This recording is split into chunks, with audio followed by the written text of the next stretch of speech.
What if I told you that the single most powerful thing you could do today to add years to your life, more powerful than any supplement, any expensive treadmill, any fancy diet plan, is not something you swallow, not something you purchase, and not a complicated new program? The answer is far simpler than that. It is a change in how you walk. One small, specific adjustment to a movement you have been performing your entire life, and almost certainly performing in a way that is quietly working against you for the last several years without you ever realizing it. After more than 2 decades of working closely with adults over 70, I, Dr. Henry Morgan, have witnessed this pattern more times than I can possibly count. A person sits across from me, frustrated and a little frightened. They tell me their energy has faded, their legs feel heavier than they used to, and they have noticed they simply cannot walk as far as they once could without becoming winded or unsteady. They say, "I am just getting old, this is what happens." And here is the heartbreaking part. They believe it. They have accepted a slow decline as inevitable, as the natural order of things. But it is not. The way they walk every single day has quietly become inefficient, draining, and even dangerous, and nobody ever stopped to tell them otherwise. Today, I am going to change that for you. I am going to show you what is most likely happening in your walk right now, why it is silently shortening both the quality and the length of your life, and the one simple change that can begin protecting you immediately, starting with your very next step. No equipment, no gym membership, no complicated routine. Just one adjustment that researchers have linked again and again to longer, healthier, more independent lives. Before we dive in, if you haven't subscribed yet, I encourage you to hit that button and turn on the bell so you never miss another health tip created just for you. And if you enjoy this video, type the number 1 in the comments. If you don't, type 0 and let me know how I can make better content for you in the future. Your feedback genuinely shapes what I share. The problem begins with something called a shuffle gait. Let me describe something to you, and I want you to think honestly about whether any of this sounds familiar. Picture someone walking down a hallway. Their steps are short, much shorter than they used to be. Their feet barely leave the ground with each step, sliding forward in a low, dragging motion rather than lifting cleanly off the floor. Their upper body leans slightly forward, their gaze tilts downward toward their feet, and their arms hang nearly motionless at their sides. They are moving slowly, cautiously, almost apologetically, because somewhere in the back of their mind, they have started to feel that the ground beneath them is no longer entirely trustworthy. This is a shuffle gait, and it is one of the most common walking patterns I see in adults over 70. It develops so gradually that almost nobody notices it happening. What begins as a little extra caution after a stumble slowly becomes a permanent habit. The steps get shorter, the feet stop lifting, the posture collapses forward, and the arms stop swinging. And here is what most people never understand. This shuffling, slow, low-energy walk is not just a sign of aging, it is actively accelerating it. Here is why this matters so deeply for your lifespan, not just your safety. Your walking pattern is one of the most honest reflections of your overall health that exists. Researchers have studied this extensively, and they have found something remarkable. Walking speed and stride quality in older adults are among the strongest predictors of how many years a person has left. A slow, shuffling gait is associated with weaker cardiovascular health, declining muscle mass, poorer circulation, and a faster overall decline. A strong, confident, properly mechanized walk is associated with the opposite, with longevity, vitality, and independence well into the later decades of life. When you shuffle, your heart works less. Your large muscles, the powerful engines in your hips and legs, sit idle. Your circulation slows. Your lungs take in less air with each shallow, hesitant step. And over months and years, this quiet underuse compounds into real, measurable decline. The muscles responsible for lifting and driving your legs forward, your hip flexors, your glutes, your core, weaken from neglect. The neurological connection between your brain and your legs grows slower and less responsive.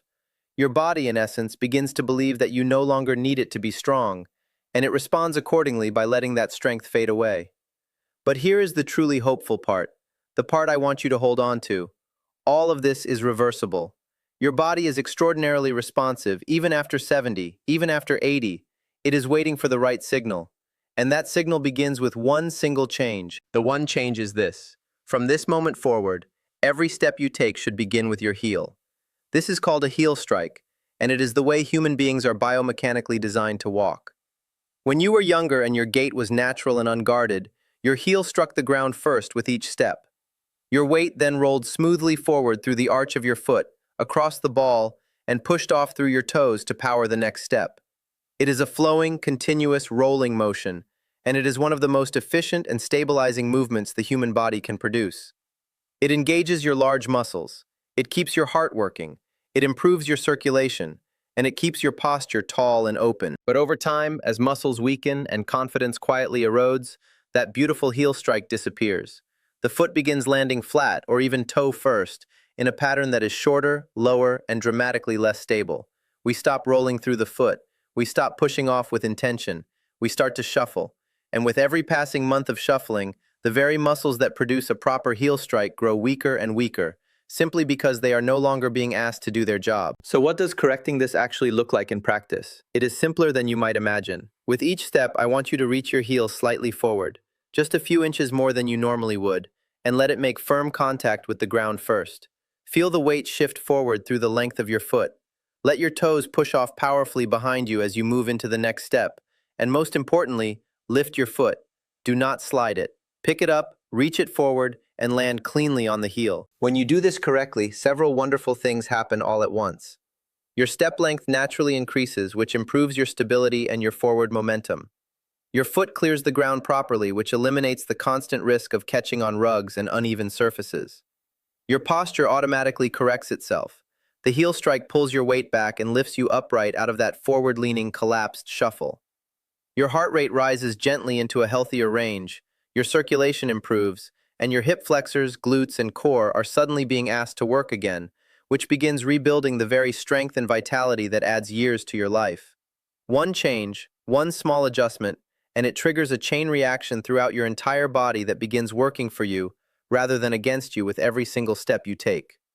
Now let me show you 5 exercises that will make this new walking pattern feel natural, automatic, and strong. Exercise 1. The conscious heel strike walk. Why it matters. Before anything else, you need to practice the heel strike itself, slowly, deliberately, and with full awareness. Most people who have been shuffling for months or years have genuinely lost the motor pattern of a proper heel strike. The neural pathway has faded from disuse.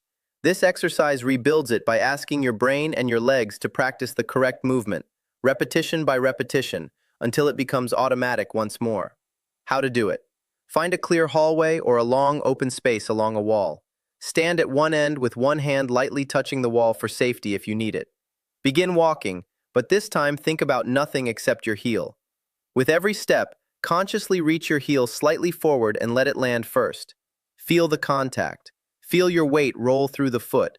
Feel your toes push off. Take 10 steps forward this way, turn carefully using small marching steps, and walk back 10 steps. That is one set. Complete 3 sets, resting 30 seconds between each. What to focus on? Slow down significantly. Speed is the enemy of relearning. The slower you walk, the more conscious control you have, and the stronger the signal you send to your brain. Think of this as reprogramming, not merely walking. Progress tip. Once comfortable on flat ground, try a different surface, carpet versus hardwood. The variation forces your nervous system to adapt and generalize, which is exactly what real-world safety requires. Exercise 2. The high knee march. Why it matters. One of the most direct consequences of shuffle gait is that the hip flexors, the muscles responsible for lifting your leg with each step, grow progressively weaker. When they weaken, your foot clearance drops. When clearance drops, every rug, every threshold, every uneven patch becomes a hazard. This exercise targets those hip flexors directly and rebuilds the lifting reflex that keeps your feet safely above the ground. How to do it. Stand behind a sturdy chair with both hands resting lightly on the back for support. March in place, lifting your right knee toward your chest as high as you comfortably can, then lowering it with control. Then lift the left knee. That is one full repetition. Complete 15 repetitions on each side, 30 total lifts, at a slow, deliberate pace. What to focus on. Stand tall throughout. Do not lean your upper body backward as your knee rises. Keep your torso upright so the lifting work comes entirely from your hip, not from momentum. Control the descent just as carefully as the lift, because the lowering phase builds the strength your leg needs when your foot returns to the ground. Progress tip.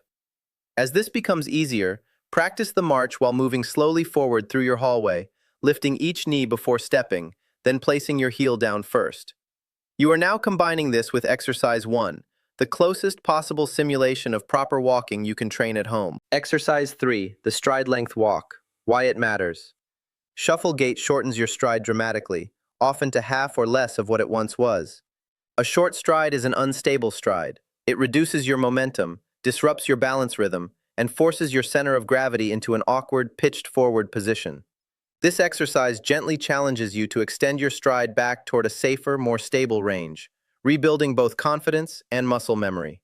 How to do it. Place 2 pieces of tape on your hallway floor about 18 inches apart. This is your target stride length. Stand at one end, take a step forward, and aim to land your heel at or just beyond the second piece of tape. Then step with your other foot, landing the heel at the same distance. Walk the hallway this way for 10 full strides, then turn and return. Complete 2 full lengths, focusing entirely on step length and heel contact. What to focus on. Do not lunge or overreach. The goal is a comfortable, natural extension, not a dramatic exaggeration. If 18 inches feels too far, start with 12. The distance matters less than the habit of reaching that heel forward with intention. Progress tip. Over time, move the tape markers slightly further apart, half an inch at a time, to progressively challenge yourself. Most people are surprised by how quickly their stride lengthens once they begin training it consciously. Exercise 4, the slow motion walk. Why it matters. Speed is exactly where proper walking mechanics break down. When we move quickly, or even at our normal everyday pace, we rely on habit and momentum rather than conscious muscle control. For someone rebuilding a walking pattern, speed is the enemy. The slow motion walk removes speed entirely, forcing every muscle involved to work independently and with full control. It is one of the most powerful neurological training tools available for relearning safe, healthy movement. How to do it. Stand at one end of your hallway. Begin walking at the slowest pace you can physically manage, so slow that each step takes a full 3 to 4 seconds. Lift your foot, pause briefly in the air, reach the heel forward, lower it to the floor, feel the weight shift, push off with the toes, and begin the next step. Walk the full length, turn carefully, and return. That is 1 set. Complete 2 sets. What to focus on. This will feel strange and genuinely difficult because it removes all the shortcuts habitual movement relies on. Every wobble you feel is your balance system being trained. Every correction your ankle makes is your nervous system rebuilding its responsiveness. Embrace the difficulty because that is the entire point. Progress tip. Once you feel steady near the wall, try closing your eyes for 2 or 3 slow motion steps. This dramatically increases the proprioceptive challenge and accelerates the neurological adaptation you are building. Exercise 5, the obstacle step over. Why it matters. The controlled hallway is a starting point, but real life is full of obstacles.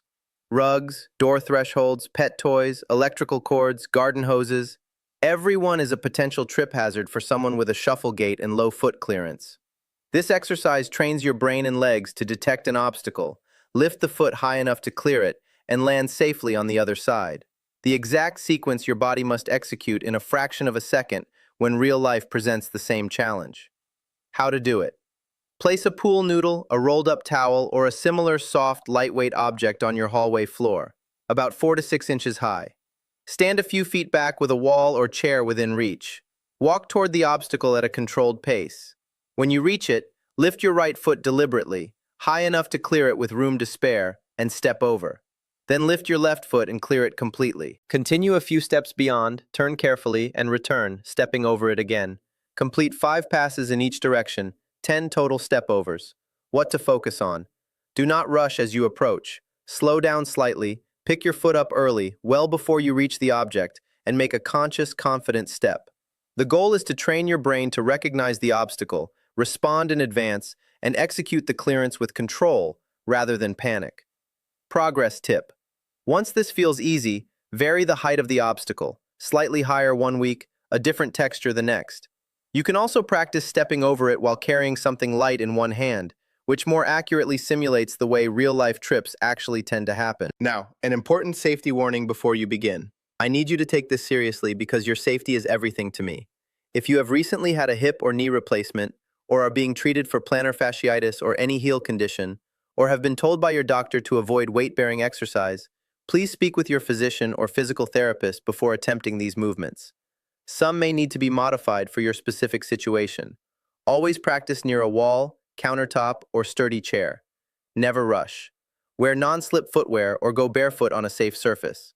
And if at any point you feel sharp pain, dizziness, or anything that simply does not feel right, stop immediately.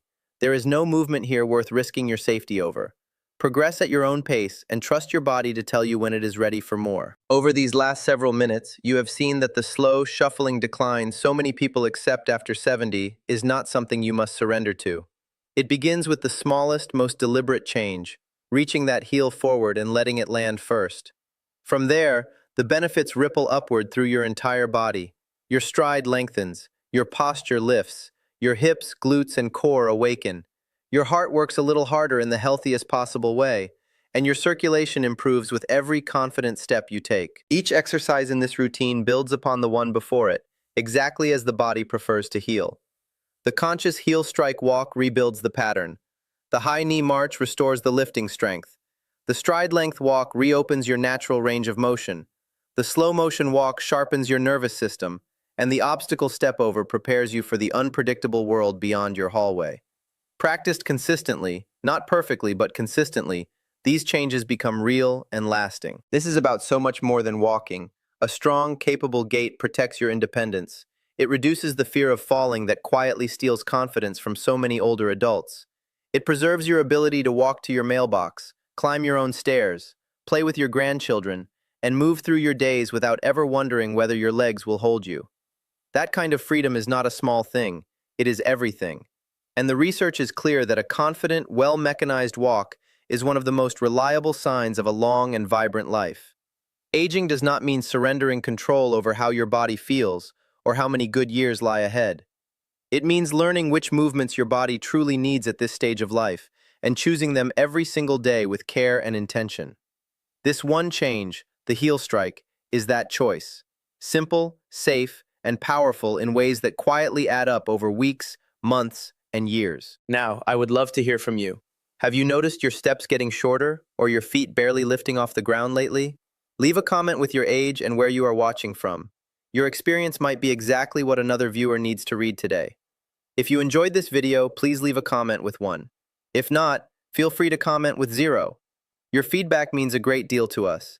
And don't forget to like, share, and subscribe to our channel for more content created just for you. Thank you so much for watching, and here's to living life, fully and confidently, on your own terms.